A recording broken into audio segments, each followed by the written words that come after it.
Hi, everybody. I love those cabinet meetings. I do. I love them. The transparency is always fabulous. Thank you for being here. I appreciate it. I see some new faces.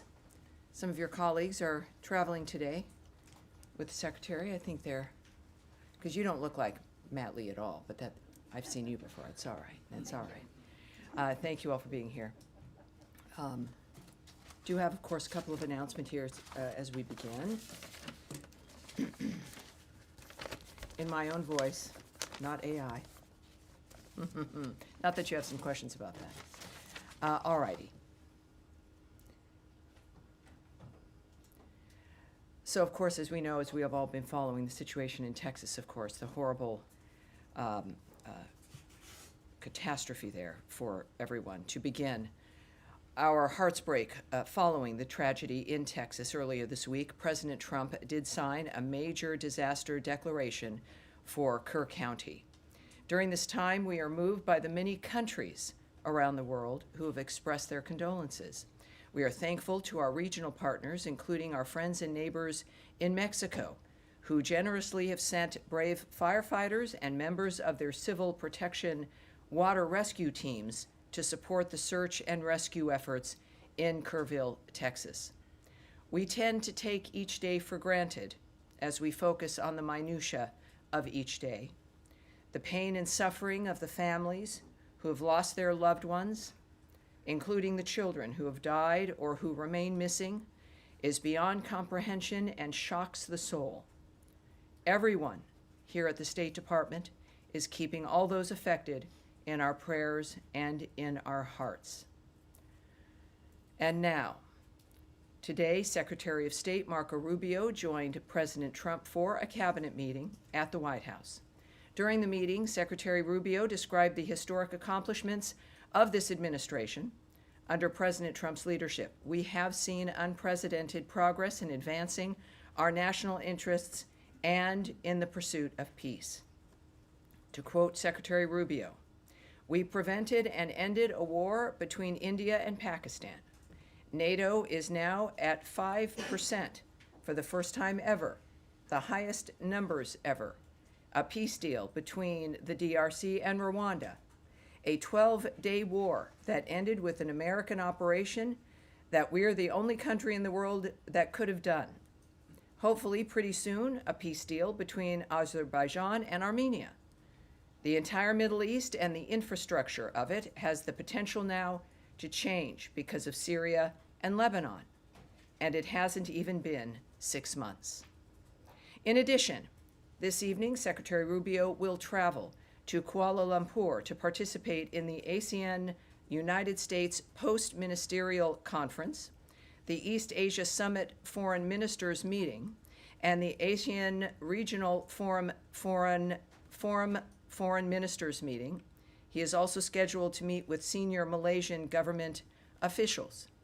In his first trip to Asia as Secretary of State, Secretary Rubio is focused on reaffirming the United States' commitment to advancing a free, open, and secure Indo-Pacific region. During this trip, the Secretary will highlight the strength of our comprehensive strategic partnership with ASEAN in delivering results for the American people and the people of Southeast Asia, as well as our commitment to building on our comprehensive partnership with Malaysia. And with all of that, I will take your questions here. Andrea Mitchell. Yes, ma'am. Thank you so much. Well, in your own voice, can you explain how it could happen that some imposter tried to get access via a fake, signal ID of the Secretary of State reaching out to officials, foreign officials, as well as domestic officials? And how could it happen? And can you explain, did they get in and did they get any access? Well, there's a few things I can say to you here. The State Department, of course, is aware of this incident and is currently monitoring and addressing the matter.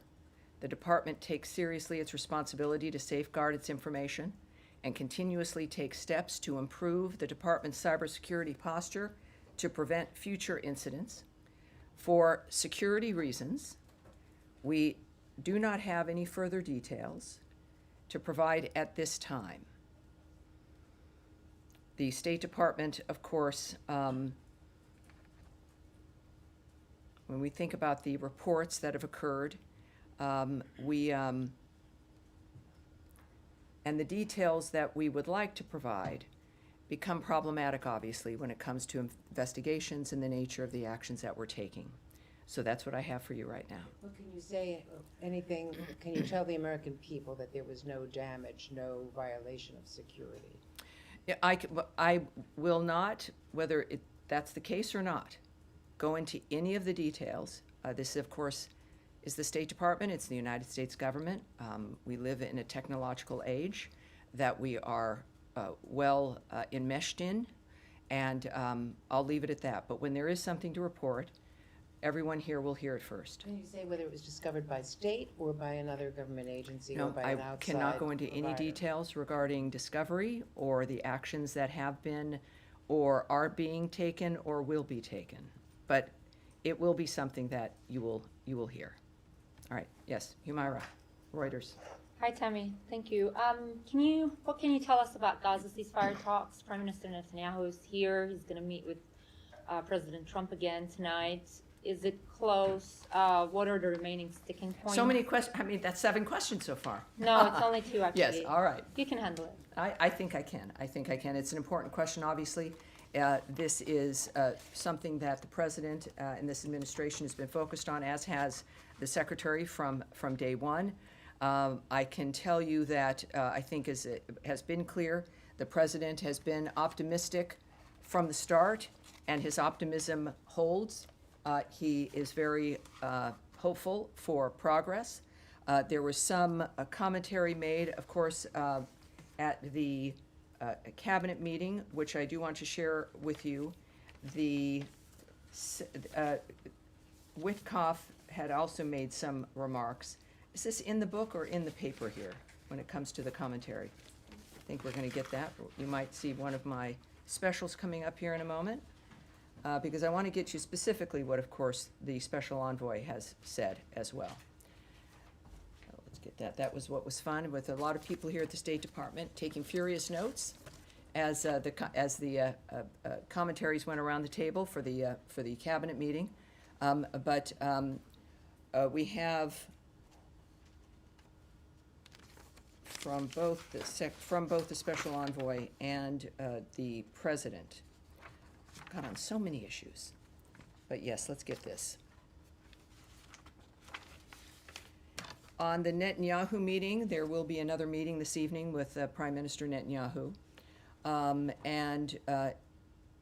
The president has noted, of course, Gaza is a tragedy, and everyone wants to get it solved. Ambassador Steve Witkoff says we're in proximity talks now. We had 4 issues, and now we're down to 1 after 2 days of proximity talks. So we're hopeful by the end of this week that we'll have an agreement that brings us to a 60-day ceasefire. 10 live hostages will be released. 9 deceased will be released. We're meeting with all the hostage families to let them know, and we think this will lead to a lasting peace in Gaza. So I think that's what we have with the state. Do you know much about the sticking points? Because Palestinian sources had said on Monday that there's been progress has been held up by Israel's limits on allowing humanitarian aid into Gaza. And in the text, it says the aid will be delivered by United Nations, Red Crescent, and other agreed channels. Does the U.S. want and Israel want for GHF to be one of these channels? Well, we're focused on still getting a ceasefire. We're still at the talks of that. It has not been signed. It's not been established. We believe it will be. We had a ceasefire once before. That was broken early on in this dynamic. On October 7th, there was a ceasefire. That was also broken by the same monsters who continue to make statements, which I would suggest anything you hear or receive from Hamas, that terrorist group that is responsible for this suffering and the carnage for generations, you should look at with a side eye, with suspicion. And many of the reports you hear are from that perspective, still certainly detached from what's best for humanity and from the reality of the situation. We're focused on, the president is focused on the ceasefire itself. Nothing is given until it's done. And that is what we're looking at. I think that for those who are thinking about more aid, that's fabulous. Of course, the State Department and certainly Secretary Rubio and the president have made comments throughout this process about the importance of aid, about the importance of assisting the people who are the first victims of Hamas, which are the people of Gaza. And we've stayed true to that principle, and we remain committed to it. So however many are going to participate in the rebuilding and in an end to the suffering, it's great news, but it has to be new ideas that can actually succeed. And we're on our way, of course, to accomplishing that. All right. Yes, Jillian. What was the Secretary's reaction to finding out that he was being impersonated and represented to allies and adversaries through this AI mechanism? We're not at a point here where I will discuss or portray what actions are being taken or his reaction. The Secretary, great news is, of course, he is very transparent, quite transparent, and he's direct with everyone. I think that any description of his reaction, of course, belongs to him, and I would suspect that at some point we'll have that for you.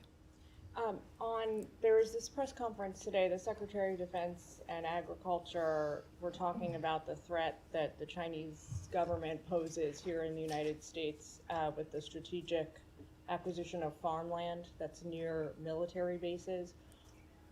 What is the State Department prepared to do to hedge against those kinds of intrusions?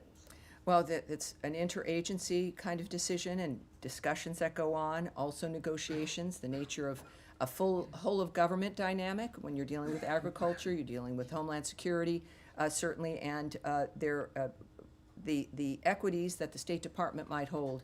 I won't discuss what our actions would be or what the specifics would be. I'm sorry, I have a lot of not answers for you today at some point, but I would say that as soon as we have some kind of action, we'll let you know, but it's not something I can remark on today. Can you talk at all about if the sort of like writ large, if the department sees this as an ongoing threat as well?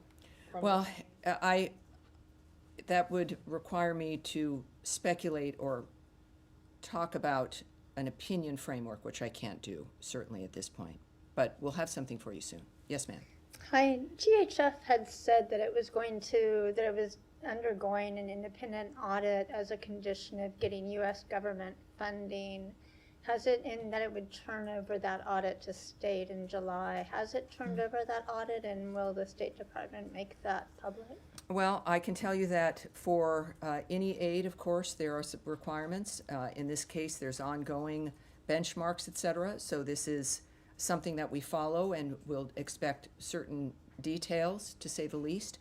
At this point, what I can tell you is that we're looking at their track record now, which is now at 66 million meals to date at 3 distribution centers, which they hope, of course, to expand. And whatever our requirements are regarding aid, this aid and any other aid, I won't discuss here at this podium, but it certainly is a standard that is worthwhile and matters based on, as you know, we've done a huge revamp of our foreign aid framework, and it's based on making sure that what happens meets our standards, our vision for what's best for America, and our values. And at this point, it's clear that we believe GHF has the potential for that, and we're moving forward. So as soon as there's more details, we'll get that to you.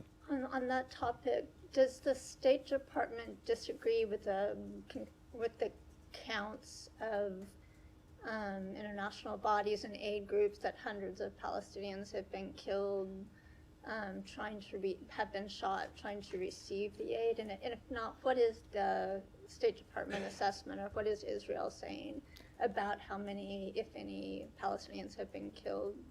Well, we know Israel has some investigations ongoing regarding what has transpired in a war zone they did not want, a war zone they did not expect, a war zone created exclusively by Hamas, which now is thinking about a ceasefire and looking at it, which is nice. But this could end in a moment, as we all know, by releasing all of the hostages and by putting down their arms. They've chosen not to do that. In the meantime, in a war zone, and this is what the drama has been and why humanitarian aid has been so difficult, it's dangerous. It's a dangerous thing. People have weapons. Terrorists have weapons. They shoot people. They're holding hostages. They're maniacs. And we have endeavored to push through that, to get aid to the people of Gaza without it being stolen by Hamas, which has used it, which has weaponized it essentially, to enrich themselves, to purchase more weapons, to build more weapons, and to terrorize local residents. They're not stealing it because they care about the lifestyle or the quality of life of the people in Gaza. If they did that, they wouldn't be a terrorist group and they wouldn't have attacked and murdered 1,200 Israelis on October 7th. So it's about getting the aid where it belongs to the people who need it without putting it into the coffers effectively of the terrorist group causing all this death and destruction. Yes, Tom?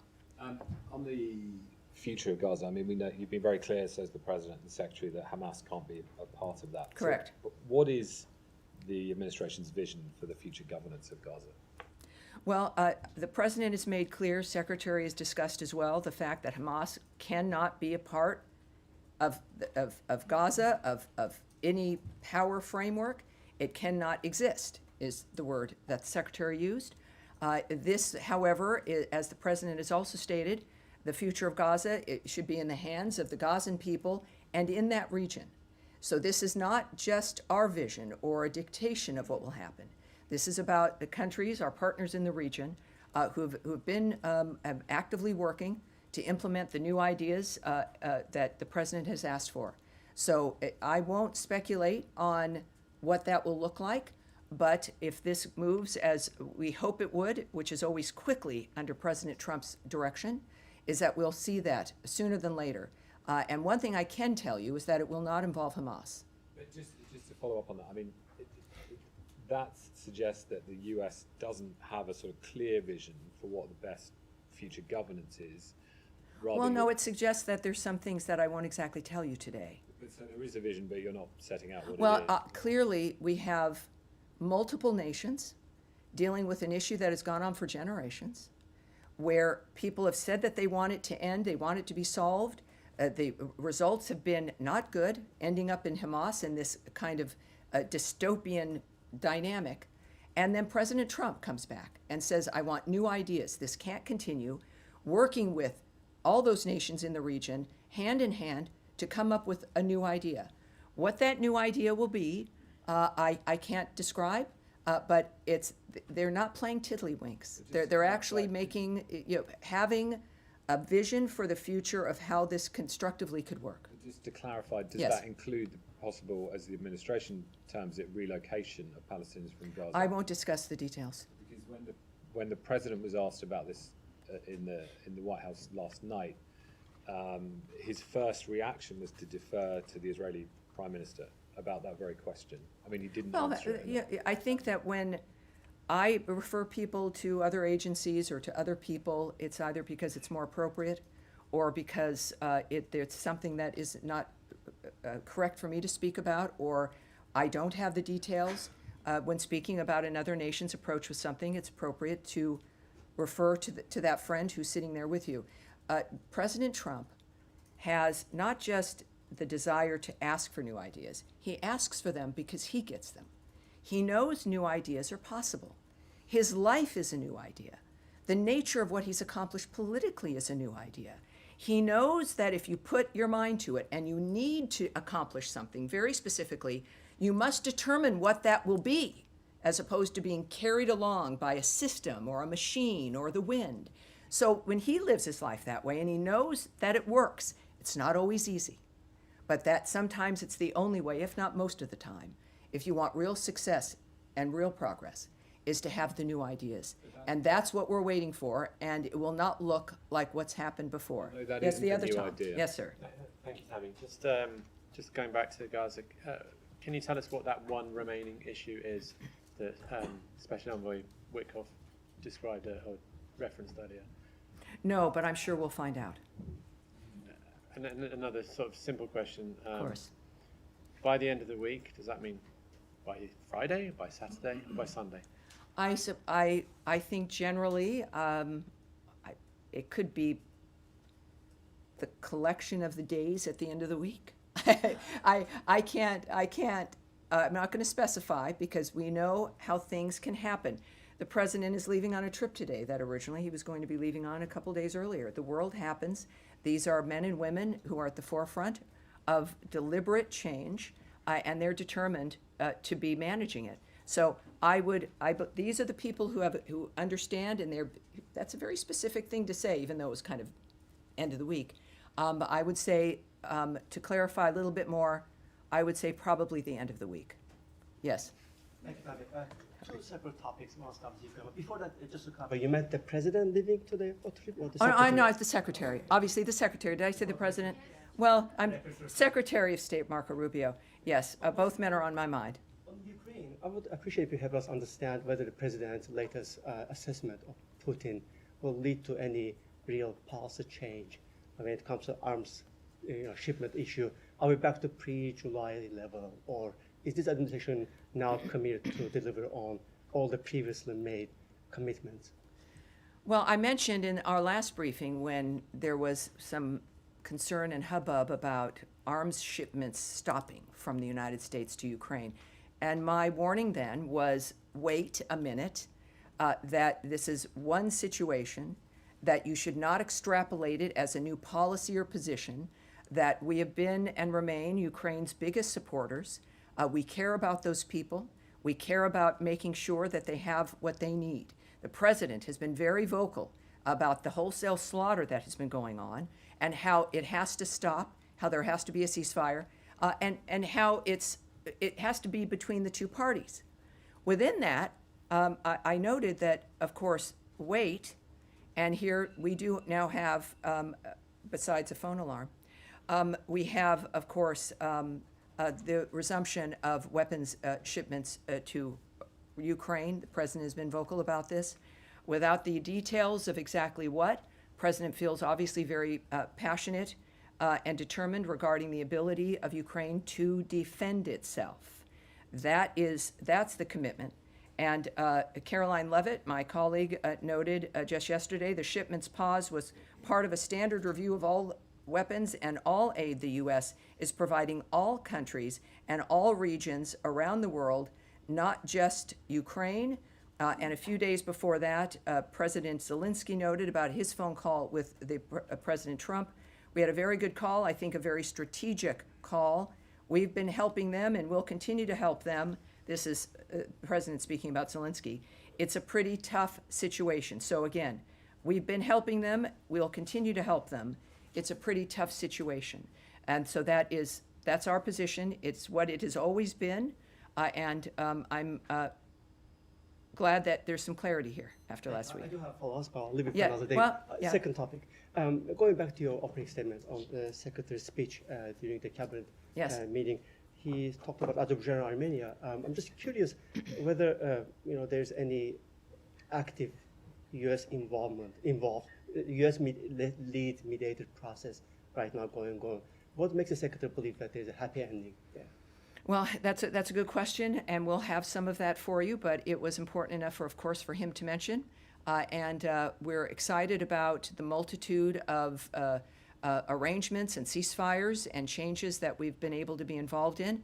The Secretary noted that for a reason, and when we have some more details for you, I'll get it to you. All right. Yes, sir, in the back there. Can I ask a question on Iran? The president mentioned yesterday that the Iranians have requested a meeting. Your Iranian counterpart today countered that and said there has been no request on the Iranian side. Is there a misunderstanding here, and are you still communicating via the Omanis, or are there other countries involved here? Well, I would say that I don't have a counterpart in Iran. I'll say that right now. But I would remind you that our commitment to all of these issues remains. The president has been very public in saying that he wants Iran to return to the normal collection of nations. Our commitment has been steadfast through all of these conflicts, and now is a time for Iran to take advantage of that. But we've, of course, seen them do certain things that have not been helpful, like withdrawing from the IAEA, et cetera. But President Trump is determined to have success there for the Iranian people and for the world and for the region. So I don't have details for you now about what may or could happen, but I do know that the president remains committed to a world at peace and to doing everything he can to make that possible. Yes, and yes, sir. Follow up on that. Thank you so much. Has any meetings with Iran been scheduled yet, or are you still discussing to set up a meeting with Iranian in somewhere in Middle East or in Europe? You're asking about the Kurds? No, I'm asking about this. This will be my second question, actually. My question is follow-up for my colleagues from BBC. Has any meeting scheduled with Iranian yet, or you are still? I can't speak to that at this point. Second question on yes. the Kurds, yeah. Could you share the State Department's comments regarding the recent meetings between the Kurdish-led delegation with the Syrian interim government in Damascus, and how does the department view Damascus' apparent lack of response to the Kurdish delegation's request to continue their dialogue? That's good. That's a good question, but we have to take it back. I know there can be something. There's a lot of course, action and change, courtesy of Ambassador Barak, our ambassador to Turkey, who's leading the reformation, if you will, and the assistance to Syria. The Kurdish position there, of course, is of interest to many, and so we'll get that back to you. Lastly, about how do you see the recent dispute between KRG and Baghdad over the budget and oil issue? Is this about the salary payment still? Exactly. Yes, well, as we know, that's been a long time issue. I appreciate you staying on it, many others staying on it as well. I can reiterate for those who are unaware of the situation, which, again, the Middle East changed a couple of weekends ago, right? It changed dramatically. But I can tell you that we continue to urge Baghdad, in this case, and Erbil to resolve their issues through constructive dialogue. That has not changed. We still want that. Resolving this salaries issue sends a signal that Iraq is creating an environment in which U.S. companies would want to invest. That, I think, is even more heightened now than ever before with the potential. Successful resolution would also send a positive signal on broader cooperation for the benefit of all Iraqis, such as the reopening of the Iraq-Turkey pipeline and additional energy exploration, including with U.S. companies. I know that President Trump's vision of a peaceful world is one where everything is possible. Iraq fits into that, obviously, as do the Kurdish people. Nothing is impossible, and we've got the leadership that I think can take us there. Next to Me? Yes, sir. Thank you.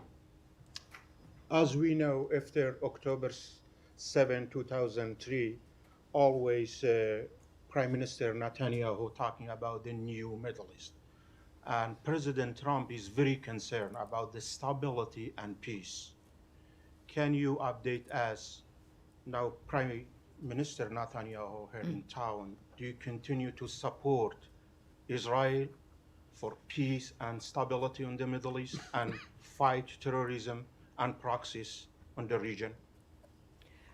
I think it's pretty obvious with the relationship between President Trump and the Prime Minister of Israel, Netanyahu, as well as the Secretary of State and his comments and his relationship as well. Our involvement in the issue of defense and supporting Israel's defense of itself. It's clear that now opportunities have opened up as terrorist death squads of the region, having been supported by Iran, remain on their heels. And it's a very exciting time. It's a time where people who perhaps felt that this was the only normal or the new normal are realizing, as people around the world are, that things can change for the better. This kind of suffering is not perpetual. It can end. And that is what I know President Trump is focused on. and why we have the friends that we have and the actions that we take, because a safer world for the United States, considering all that is asked of us, which we respond to with, I think, incredible generosity. It is our nature as a nation made up of people who wanted freedom and liberty, is that a peaceful world is the best thing for the United States and every other country. And that is our goal, and we search for that and work for that with our partners throughout the world. All right, yes, in the yellow. Yes, thank you, Tammy. Ambassador Barak was in Lebanon, and he received the response, the Lebanese response on his proposal regarding the ceasefire between Lebanon and Israel. What do we expect after this? And publicly, he was positive regarding the response. Yes. Can you walk us through what happened? What? Well, Special Envoy Tom Barak, also again the ambassador to Turkey, is a remarkable individual. He's got an assignment that is difficult. He, of course, he visited Beirut.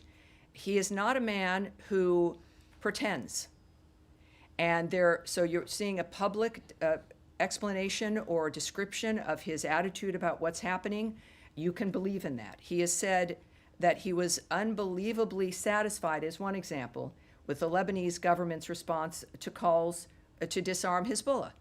Now, there's a transparency, I think, that President Trump has set for everyone that moves with him, that has aligned with him. And that's because the American people deserve transparency, that we, for too long, have not had it. And so, yes, while I won't characterize private diplomatic conversations that any of our leaders have, the fact of the matter is you can listen to their own words, you'll see and hear the honesty, and you'll be able to make your conclusions from that. Yes. Yes, sir, with the beard. Thank you. We heard Israel's Prime Minister Benjamin Netanyahu saying that U.S. and Israel are getting closer to finding countries who will take in Palestinians. Can you tell us who are these countries?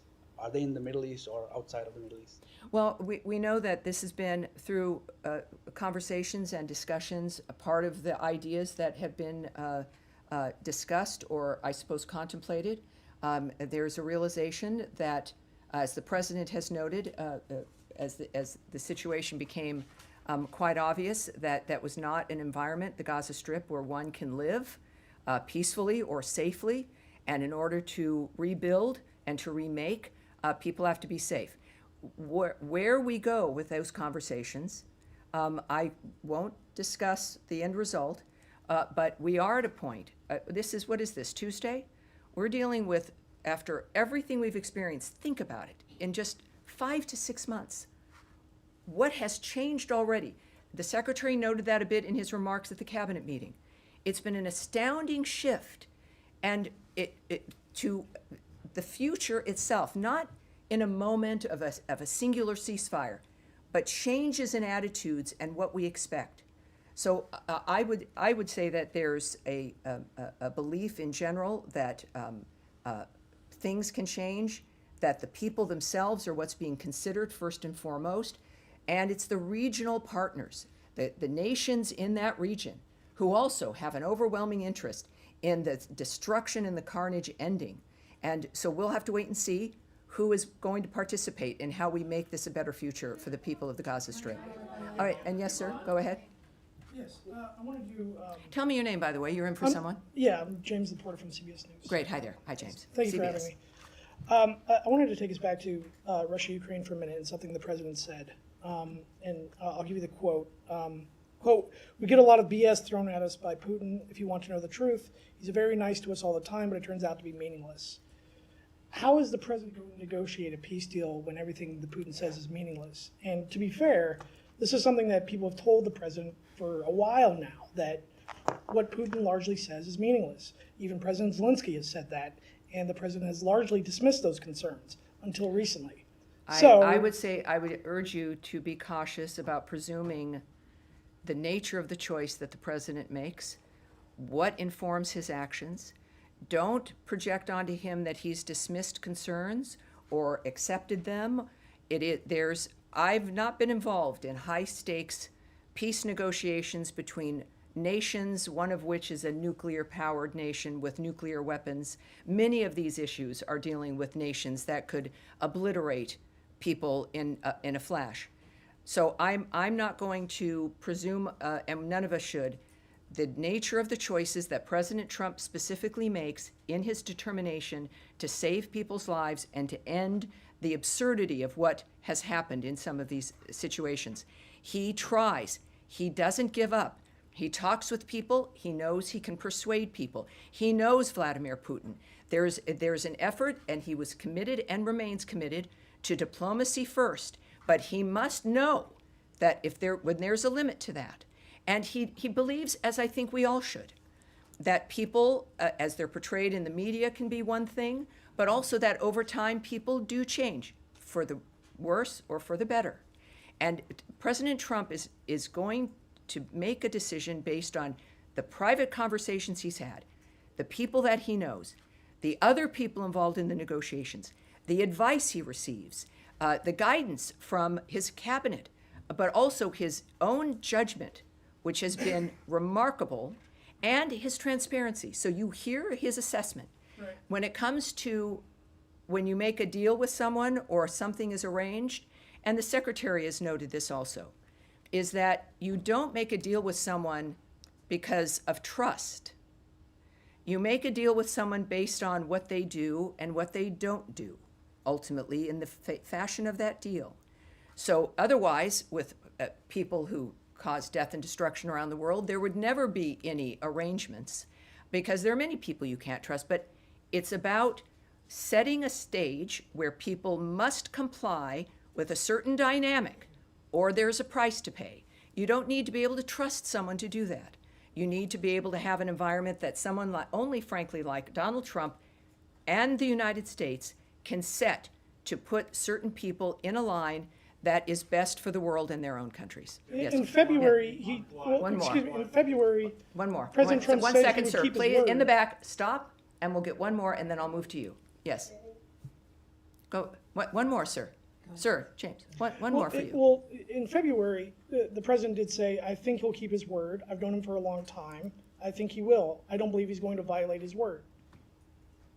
He said, so isn't that based on trust? Well, it is. He says that, he tells you what he's thinking, and then the whole point of negotiations and dealing with this kind of thing is based on time and actions that pass. And it's not a static decision. You don't decide that, and then that's the belief or the choice that lasts if something else occurs or you're seeing some other behavior. We don't do that in any relationship, right? We have expectations, and then you watch and you engage, and that's the point of the engagements and the negotiations. What the president has seen, I won't comment on. I'm not going to project what the nature of how he's making his decisions. What I do know is that he gets what he wants. He's an open-minded man, but he's not naive. He is principled and clear in what he wants to achieve. That's what we're seeing. So keep that in mind as we move forward. Now, I will move to the back. Sir in the glasses, and not you in the blue shirt, in the tie, and then back to you after this. Thank you Yes. so much, Tammy. Yes. It's on the quad meeting, actually. I was trying. Great. Okay, that was fun. I enjoyed the quad meeting. Yes. And last week I was trying to do this, so I have so many. I'll put everything together for you to be impactful. Oh, well, thank you. At the recent quad meeting, Indian Foreign Minister Joy Shankar said India has every right to defend itself against terrorism and expect Quad partners to understand that. Given the situation that India shares the longest border with Bangladesh, given the situation last week, ammunition linked to the last year violent anti-government movement in Bangladesh was found in the baggage of UNIS interim government advisor Asif Mahmood at Dhaka International Airport, and under the UNIS-led interim government, last week, Sri Sri Durga Mandir, Hindu Mandir, was demolished by government bulldozer. Hindu barber was taken. All right. Now last one. We try to avoid soliloquies or the little history lessons. I understand it's complicated, detailed. dynamic involving India and Bangladesh. We understand that. There is, and I would send you to state.gov. I'm not being trite here in this suggestion. There are two statements regarding the Quad meeting, one from Secretary Rubio and a joint statement from all the partners that is quite extensive. And that is what we are willing to share about what happened in those meetings. So those are the purpose of the readouts. I will certainly not characterize not only the Secretary's position about the United States. I'm not certainly going to characterize India's or any other nation's position or statements in what is a diplomatic meeting. But I would suggest you see that joint statement, and I think we'll be in good shape. Now, behind you in the blue shirt. Thank you, spokesperson Tammy Bruce. After President Donald Trump elected as the 47th president, in less than 6 months, we saw two major wars between India and Pakistan and Iran and Israel, and President Trump mediated both. Pakistan first nominated him for Nobel Peace Yes, they Prize, did. and now Israel. How you see this? And second, ma'am, you have been asked 2 times before. What is He's counting. Yes, Okay, keep ma'am. going. In Pakistan, when there were elections here in the United States, there was much enthusiasm.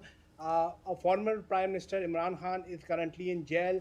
What is your official take on it? Do you see it as an internal matter of Pakistan? What's the take of this administration on Imran Khan's imprisonment in Pakistan? Well, for the administration's opinion regarding Mr. Khan's situation, I would ask you to check with the White House and my colleague Caroline Leavitt on the issue of the fact that President Trump has been nominated now twice, certainly by the latest by Prime Minister Netanyahu regarding our work for peace regarding Iran and Israel. We'll see. I think the president has made it clear that he doesn't expect ever to win something of that sort, and yet the issue for him, the prize, is his success. The prize is the end result, and humanity will be the deciders and the judgment of the nature of what he has contributed with his life. I think that, frankly, in my opinion, transcends the Nobel Peace Prize, but he deserves every prize. He deserves this one for the Abraham Accords. He deserved it. There are many things he deserves, and I don't know in this world whether he would get them, but what he has received is the biggest prize of all, which is the presidency of the United States, brought to him by the freest people in the world, in an election, returning him to this office after a remarkably shocking and obscene attacks on himself and his family for years. He did not give up. The American people did not give up on him. He is now not giving up on the world, and the people of the world are going to decide and make a determination of the greatness of Donald Trump, and it's going to be unavoidable. And I appreciate your questions. Yes, sir. In the glasses. Yes. Thank you so much.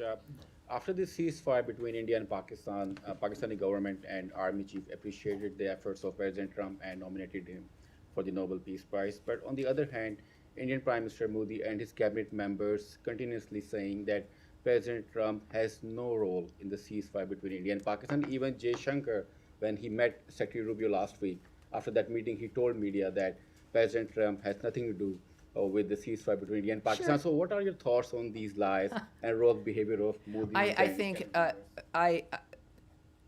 so many comments speak for themselves. That's one of the good news aspects of our modern world, is people can see what's really occurring. You're not reliant on a comment to know what has really happened. The world is playing out in front of us in real time, on big screens and small screens. Everyone will have an opinion. That's an opinion. Some opinions are wrong. Mine rarely are, but other people's opinions can be wrong. But that's what we get to do, is an analyze and judgment. And the fact is that we understand in front of us every day the clarity of what's transpiring in our world. We're the first generation of a couple generations here. So many of you are much younger than I am.